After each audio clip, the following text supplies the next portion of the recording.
बागेमध्ये फिरत होते आणि बागेमध्ये फिरत असताना त्यांनी काय केलं, एक फुलपाखराला पकडलं आणि फुलपाखराला पकडल्याच्या नंतर काय केलं, फुलपाखराच्या पाठीमागून काटा टोचला. काय केला, काटा टोचला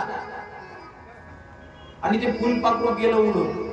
त्याच जन्मामधलं म्हणजे 5 वर्षाचे असताना ते फुलपाखराला काटा टोचल्यामुळं तेच पाप त्यांचं लिहिलं गेलं आणि त्याच्यामुळे त्याला काय झालं, विदुरकाकाचा जन्म झाला. काय म्हटले ऐका.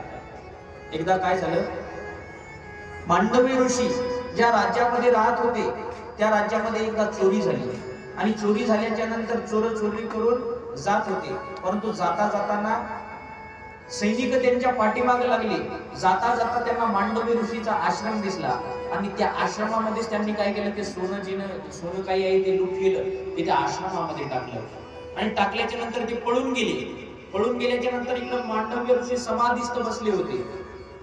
त्यांनी पाहिलं की अरे कोणतरी आहे, हा दिवसा समाध्या लावायच्या आणि संध्याकाळी घर लुटायचे. दिवसा समाध्या धरायच्या आणि संध्याकाळचे घर लुटायचे. पकडा म्हणले याला.